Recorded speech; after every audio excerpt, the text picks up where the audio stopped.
Welcome to the Stay Ready Real Estate Podcast, where we stay ready so you don't have to get ready. My name is Emeka, and I'll be interviewing a variety amount of professionals in the real estate industry to help you get 1% closer to your goal by your next real estate investment. My goal with this podcast is to show the world that regular people like you and me can buy real estate to build wealth.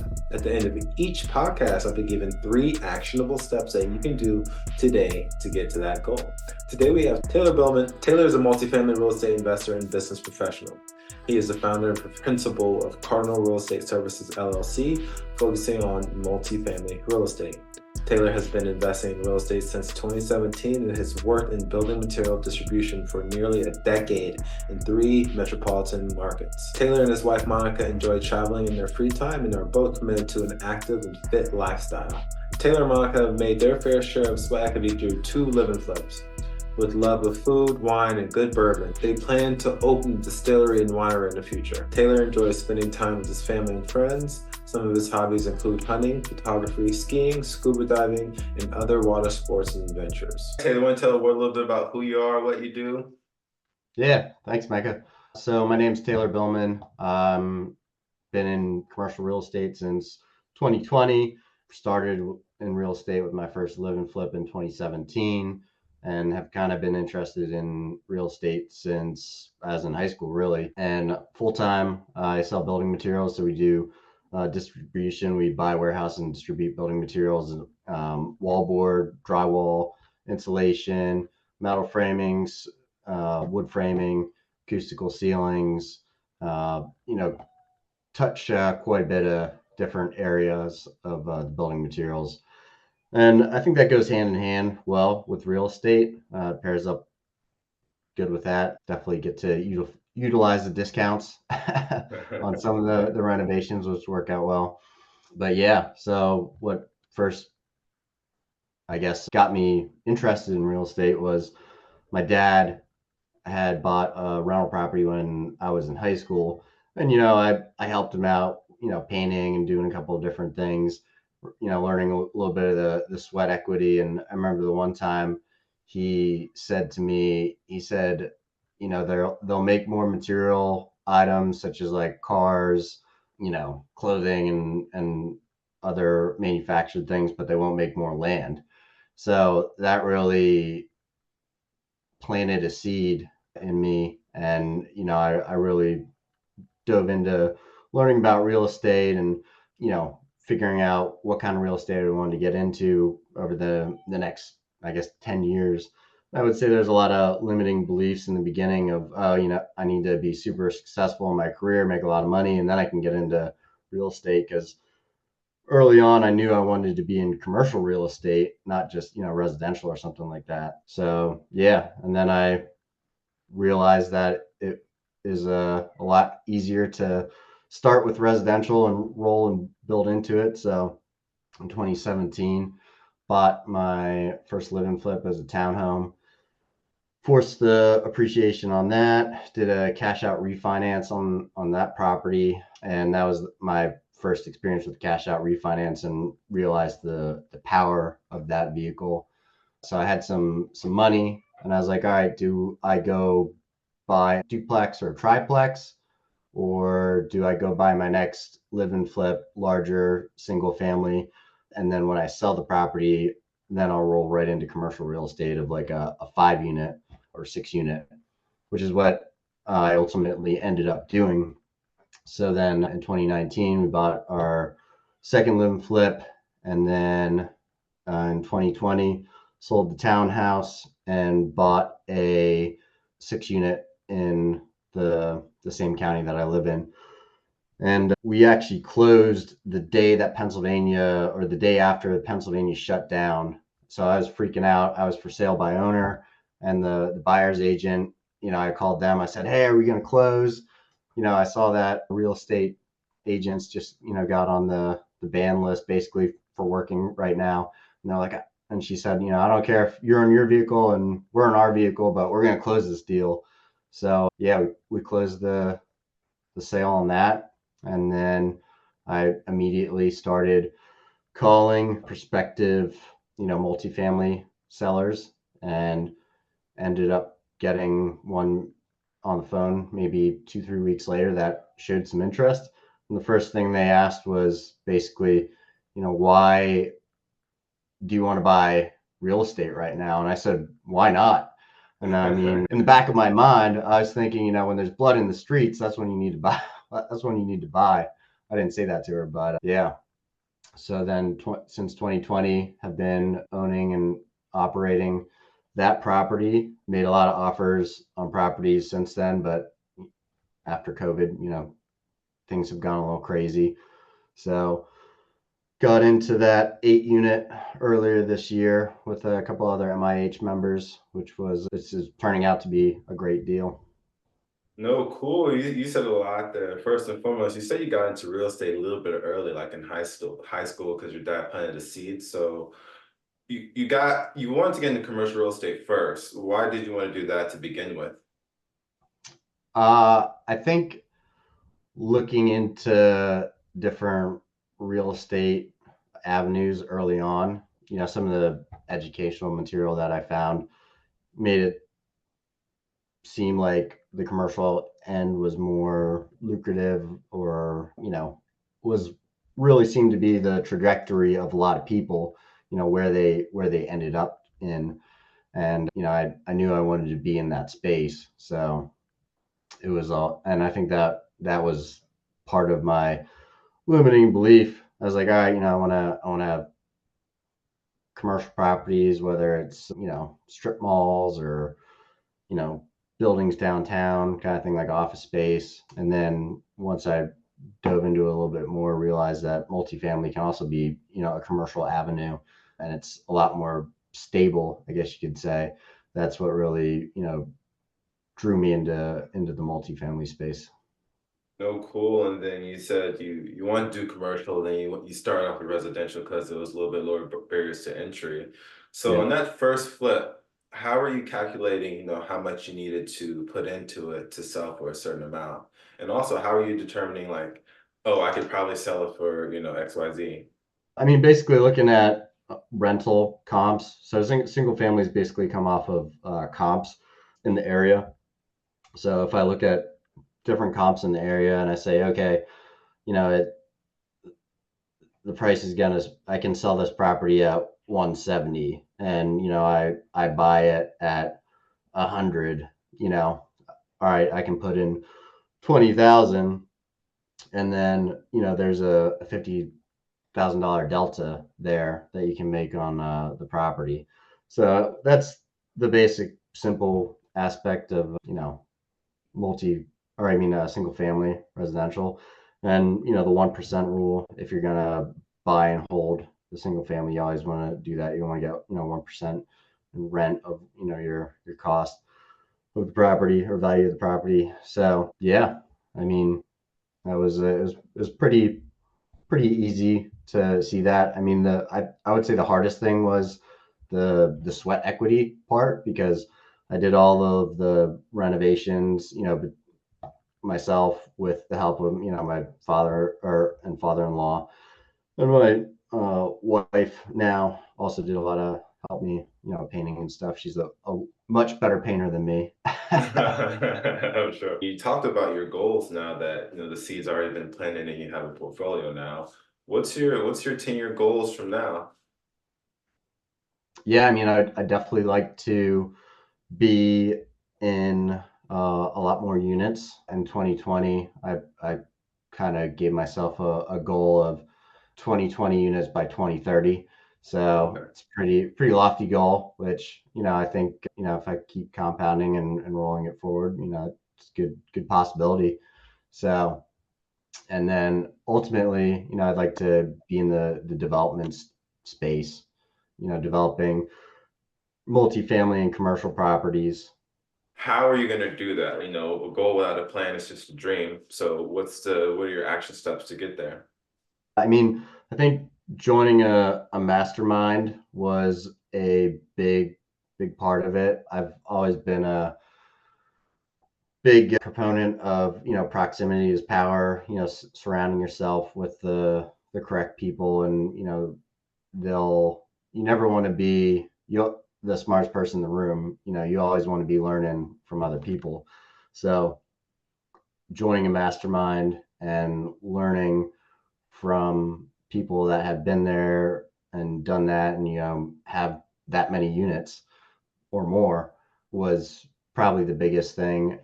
Ever since I got into commercial in 2020, I wanted to. I was interested in joining a mastermind of some sort, and I vetted a couple different ones. And in was it 2022, I think, my sister and brother-in-law joined MIH, and I met a lot of people in MIH in their first year in the program. And after going to the Ponte Vedra event in Florida and meeting everyone down there, I just knew that this was the multi you know, multifamily mastermind group that I wanted to be a part of. And yeah, I mean, I think just it's gonna keep snowballing from here. I have some other deals that I'm looking at right now.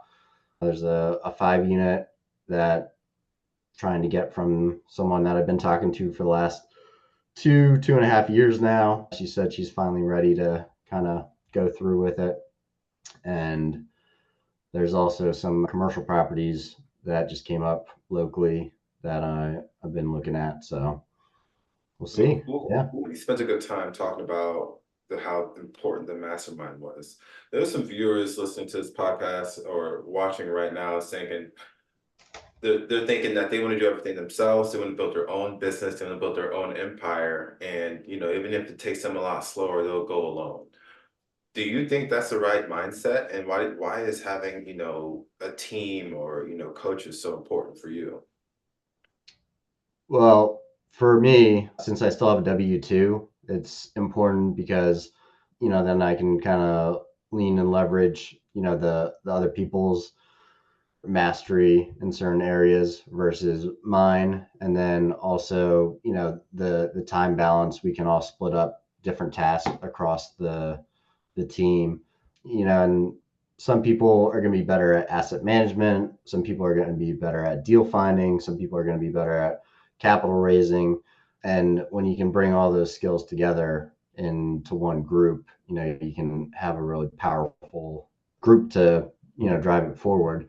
And I think as far as whether someone goes in that direction, having partners or doing it themselves is really their ultimate goal. I know some people who have 400 some units that have basically built that, and it's all their units. And I think it's really impressive to be able to do that too. But you can definitely leverage and get into a lot of different markets when you bring in partners. So what's your duty on your team? So for the unit, I'm helping with the construction side of it. So with the construction background, I also have a lot of contacts with contractors. So I'm helping line up and coordinate contractors, and then also some of the asset management. And then as far as like the direct to seller, I would say I do a little bit of that with Clover Key Capital, which is Lindsay and Michael's real estate group. And then I do broker outreach there. And then I'm also looking for things in my local market for Cardinal Real Estate Services. So basically anything that I'm gonna self manage or by myself, I want to have that probably within 20 to 30 minutes of my house, or my daily route basically. And then anything outside of that, I'd probably end up partnering up with people on. What's your criteria? Yeah, it's pretty broad. I would say under 50 units. Okay. I would say once I get, I would say okay, I would say under 60 units. I just had our pull me a list the other day, and I said 60 units and under.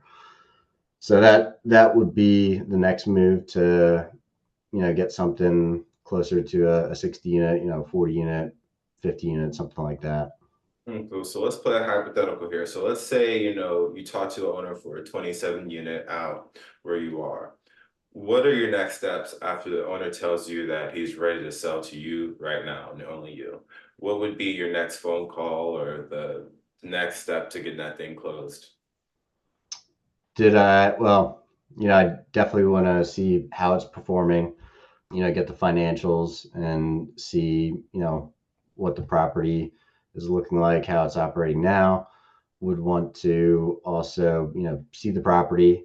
And then, once I kind of gather that data, then I can figure out what I can, buy it for. And then based off of, the seller, if he still agrees, continues. And, I'd probably reach out to our mastermind group and see, who would want to, you know, partner up on the deal if they had the opportunity. Probably go to my sister and brother-in-law first. And then, yeah. That's cool. So a lot of people question, like, okay, how are these people getting these things funded? What is your primary source of funding?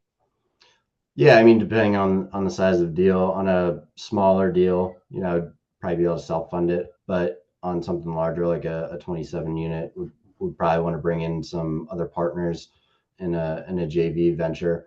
If it's in my local market, I'd be the boots on the ground. I found it outside of the market. I'd want to make sure that we someone in the JV would be boots on the ground there.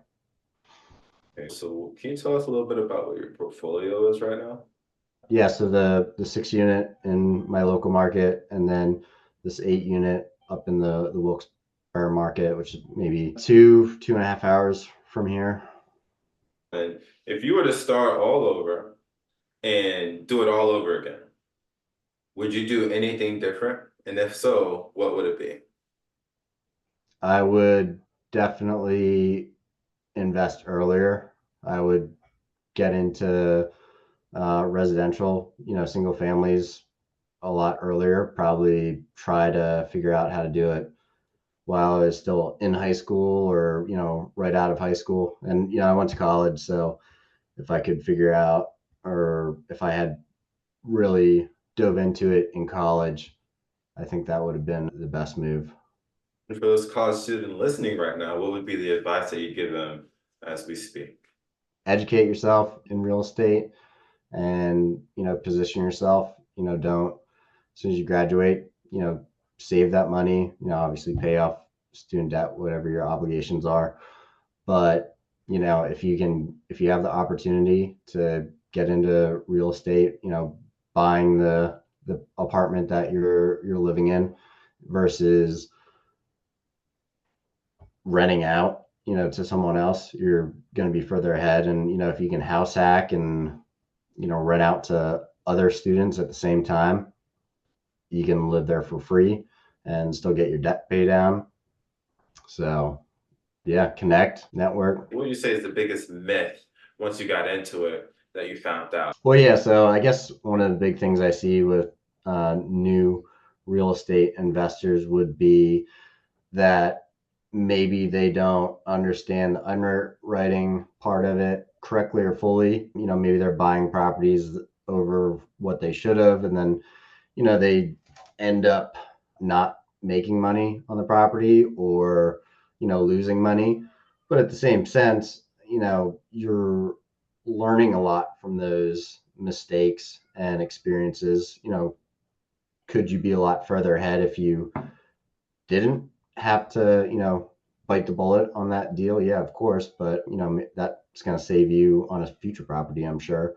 So, I mean, there's some pros and cons there, but I've definitely heard quite a few people, in their first properties, they don't buy it right, don't realize the comp situations, or they think that they're going to get more than they can, and then, they end up having to, like I said, lose money, or, not make money on the deal. And as far as, like, for me, one of the biggest issues or setbacks that we had was when we bought not when we bought it, but when we went to do the refinance. So the bank originally said we could pull out probably 200% of our money on this deal. And then we didn't realize that they partner with all these other credit unions on any of their deals.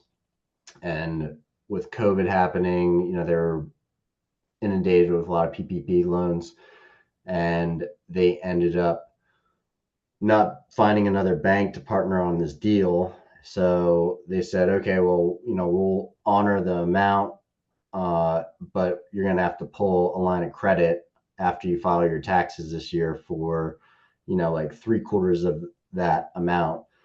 So we really only pulled out maybe, I don't know, like 60% of our capital. And then we had to pull the rest in the line, which kind of held back our velocity, I would say, because we were going to roll that right into another property. But then with the bank making us wait that extra time to file it and pull the line for the balance of the equity that we created and gained, that by that point the market was pretty insane, and a lot of our offers, were just being outbid, and people, in my opinion, were overpaying for stuff. And I think you see it, and a lot of other people in the multifamily market sees a lot of these issues where people bought properties thinking they're going to appreciate more, and things like that, and then rates were going to stay down, or come down, and now these loans are coming due, and there's some issues with people, what they can afford or pay for. So we see a lot of properties going into bankruptcy right now, unfortunately. And I love they said that because, we can't really ever time the market. And, the 08, 09 is why, some people till this day don't trust real estate and don't think it's a good investment. How does one prepare for the unexpected when you're underwriting in real estate if you don't really know what's ever going to happen in the future? I mean, I would say definitely stay conservative in your underwriting. It kind of goes back to what I said about the single family, and a lot of people getting into the properties that weren't they didn't buy it right. They're a little more bullish on it than you would think. And if you write conservatively and the property cash flows and you can make money, and then you end up performing better on the property, it's just a home run. But if you're bullish on the property, and you're writing just at the bare minimum margin, or like the break even point, if anything goes wrong in the economy, that your equation flips very quickly, and you're in the negative on it. So I would say write conservatively. Don't buy something outside of your box. For sure. With that, we're gonna move on to the next segment of the show where I ask everyone the same three questions. Question one, what are the two books you recommend the aspiring investor to read? So everyone says Rich Dad Poor Dad. That's like a staple book. You know, if you're, if you're an aspiring investor already, and you kind of are interested in the space, I think Rich Dad Poor Dad, it's definitely a good book to read, but I think you already kind of have the mindset a little bit. But there's another book I have right here, which was one of the best ones that I think I ever read, was The Complete Guide to Buying and Selling Apartment Buildings by Steve Burgess. Oh, that. That Okay. that kind of consolidated all of the information I learned about multifamily over, a 3-4 year period. And I wish I would have picked that up earlier, because everything I needed to know, and all the parts and pieces were perfectly outlined and highlighted in that book. Cool. What was the most impactful speech or lesson that impacted you in your career? Probably what my dad said, years ago, and kind of drew me into that direction of real estate, was, they'll buy more, or they'll make more material things, but they won't make more land. So buy land.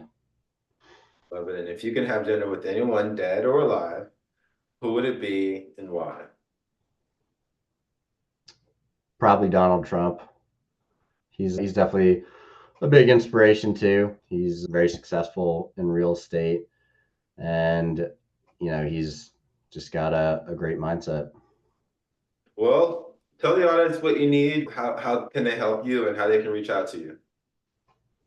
Yeah, so Taylor Billman on social media, Facebook, Instagram, link. Definitely looking for multifamily commercial properties in Pennsylvania, Berks County, Chester County, Montgomery County.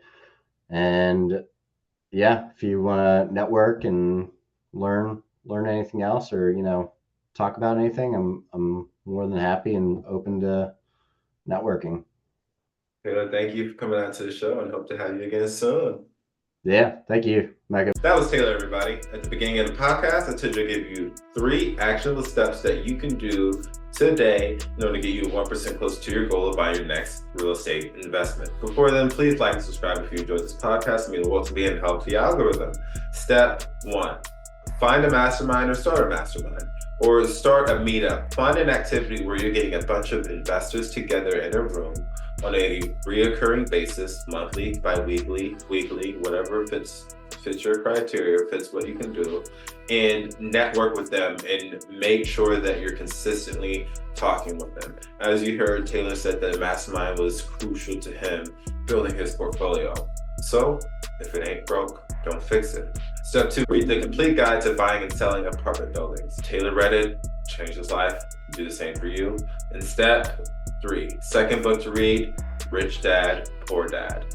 It's the basics. It'll continue to refresh your mind on what's a liability, what's an asset. Till next time, stay ready.